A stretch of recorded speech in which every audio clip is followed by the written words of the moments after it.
Hey guys, welcome back to the Hobby Farm Homestead. This morning we're up here at the pig barn, taking care of the couple pigs we got here, and just gonna go throughout today and get some chores done, stuff like that. But I want to give you an update on these pigs.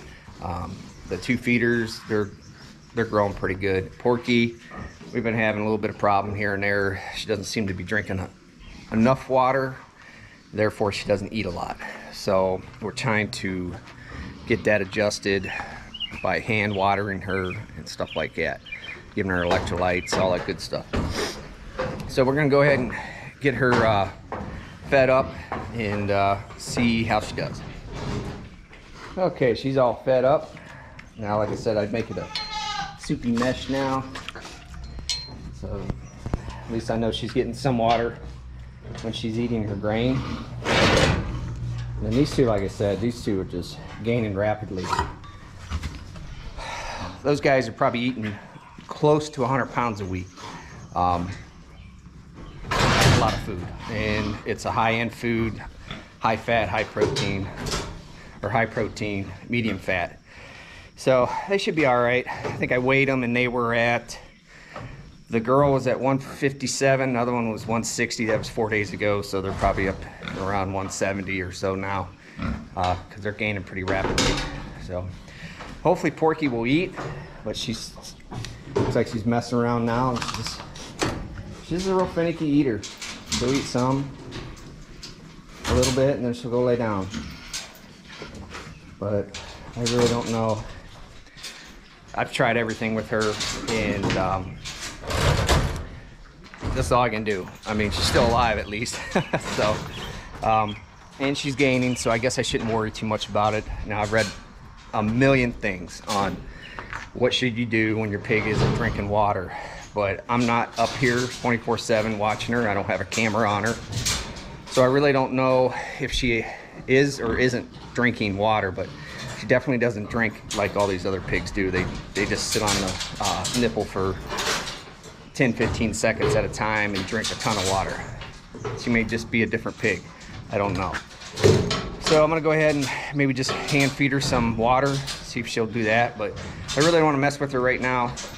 I'm gonna give her a few minutes and let her eat, and see if she'll eat all that food. So I'll just give her 5-10 minutes here and see what happens.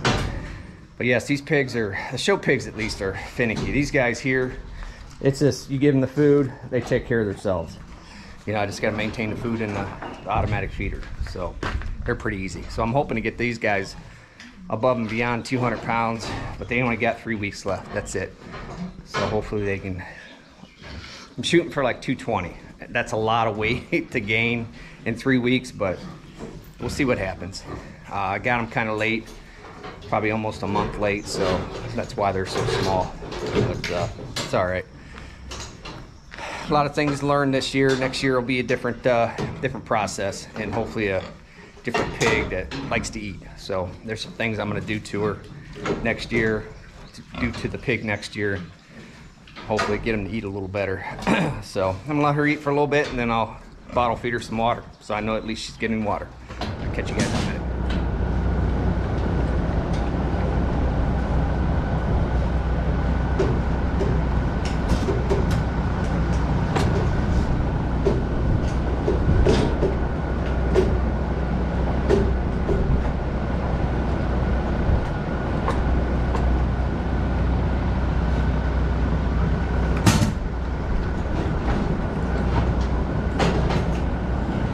Well, if there's anybody that watches this channel that knows anything about pigs, as far as getting them to eat, like right away, and to drink water, please leave a comment down below, because I'm at the end of anything I know.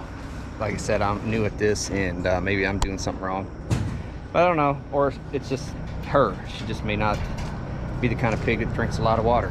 So, but anyways, these guys are all fed up, and I'm gonna head on down to the hobby farm and give you guys a little update on the gardens and where we're at on that, and see what's coming up. Give you a little update on 4-H birds, turkeys, and meat birds and stuff like that. So let's head on down to the farm, and I'll see you guys down there. All right, guys, we're back down here at the barn. or Hobby Farm. I get those two mixed up. I'm going to show you, these are the 4-H meat birds. We will only take 6 of these birds to the fair. So once they get a little bit bigger, we're going to start separating them from, you know, good, best, or good, better, and best, and see how they progress. And we got 2 of our ducklings in here.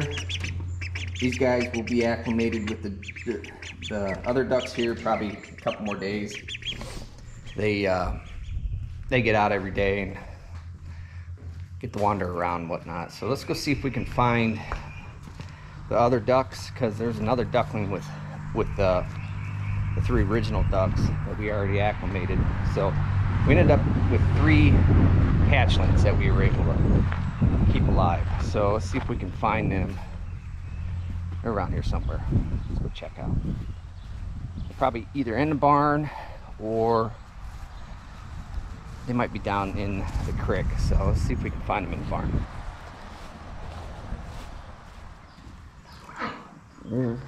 There's those 2. I don't see the baby duckling. Oh, there she is. She was hiding. There's those 3. And Pogo is sitting on a nest back here. She gets all puffy when you get close to her. But anyways, we take her off the nest every night, so those eggs, they won't hatch. Right now, we just don't want any more ducklings. So, I'll show you the turkeys. They're coming along pretty good. They're getting pretty big. I wish there was more light in here. But, yeah, they're getting there. Like I said, we got 4 weeks left. So, they should be on the average of 30 pounds a piece. Some good-looking turkeys. Yeah, so the turkeys and the chickens, my oldest daughter does for 4-H. And my middle daughter, she does 1 turkey too. And my boy, he's doing the pigs. So they all have something to do. Also, my 2 daughters take horses to the fair. So that's, like I said, from now until fair, it's pretty hectic getting everything ready and making sure all these animals get to the point to where they'll be able to be showed. So like last year we did we got grand champion in turkey and chicken. So hopefully we can do a repeat this year, but we'll see. It's not all about winning. It's all about the process and kids learning how to take care of these animals. So we're gonna walk back here and check on the corn and the beans, see how they're doing. All right. Well, if the sun comes out today, I'm gonna till up all this right here and put pumpkins in.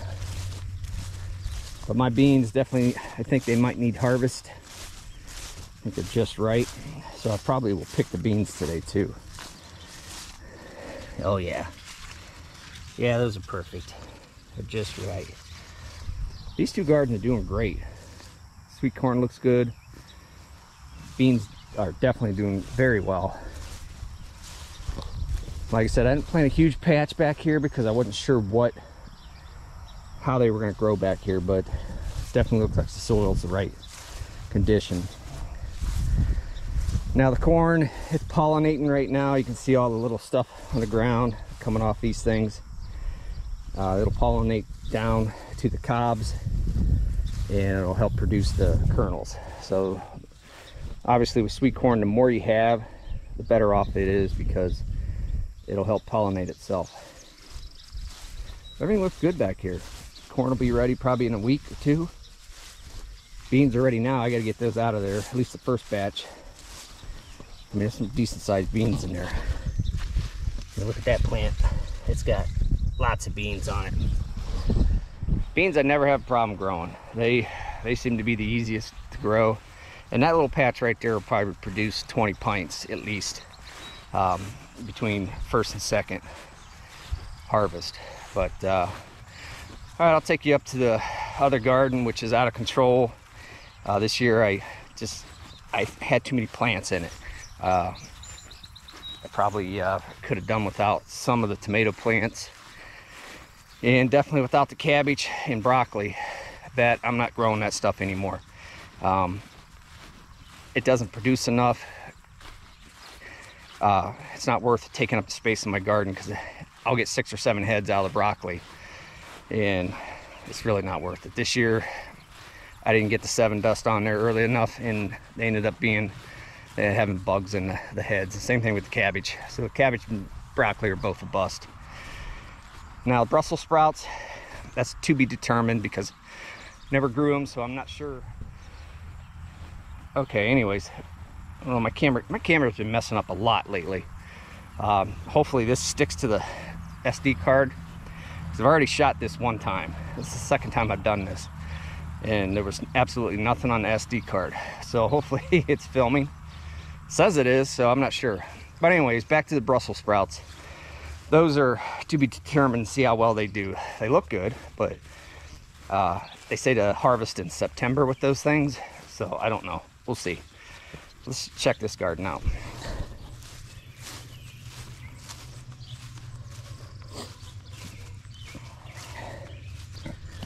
Yeah, my cabbage is a bust, but that's okay. But these are doing good. Looks like the Brussels sprouts are starting to form. I guess they form down in the crevice of these. So those all look pretty good. Like this is all tomato, like cherry tomatoes. And it's just too much. Way too much in this garden. It's overpopulated. And I should have known better because my tomato plants always grow enormous.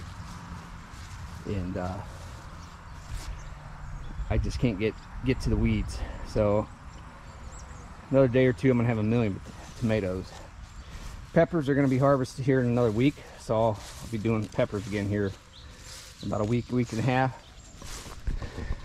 And I want to get everything done before fair, get everything canned and harvested before fair. Now there'll be things afterwards, but I want to get the bulk of the stuff done before the fair because it's so hectic leading up to the fair. And then after the fair, the kids start school, so there's a lot going on in that week. So I want to get as much as I can done now, so it's all done. But here's that corn that I got from Paula Wells. It is growing super tall. So if you can see, I mean, it's up to my head, so it's almost 6 feet tall. I think I'm 5'11" or something like that. But it just keeps growing. It hasn't tasseled out yet, but we'll see what happens. Paula, if you watch this, let me know how tall this stuff gets and when it should be tasseled out, because there's no ears or nothing on it. So we'll see. All right, guys, well, that's an update video for you. We got a few things coming up here. We're gonna do our second cutting of hay. Hopefully we can get some consecutive dry days. We don't need about 2 because it's second cutting and it's not that thick. That's coming up, and like I said, the fair stuff is coming up. I'm gonna try to shoot as much as I can at the fair. It's kind of hard because there's so many people around, and I just don't want to go through the issues that you have when you're trying to film, and a lot of people don't want to be on camera. So I'm just not going to go through that. But got that coming up, and like I said, I'm waiting on lumber prices to come down. I got a few things I want to get done, but I'm not doing it right now. The lumber prices are just way too high. So, you know, I want to put another lean-to on this barn here off this side. That way we can put our pigs and turkeys and chickens in that. That way everything is in one barn. Upper is fine with the pigs. I mean, it's a nice facility the way we got it set up, but it's a lot easier when everything's in one place. You don't have to keep driving around. So that's it. And if you guys like this video, give me a thumbs up. And if you're not subscribed, please think about subscribing. I try to post 3 times a week and give you guys total updates on the mini farm that we have here, hobby farm, I guess you want to say. But I'll catch you guys later.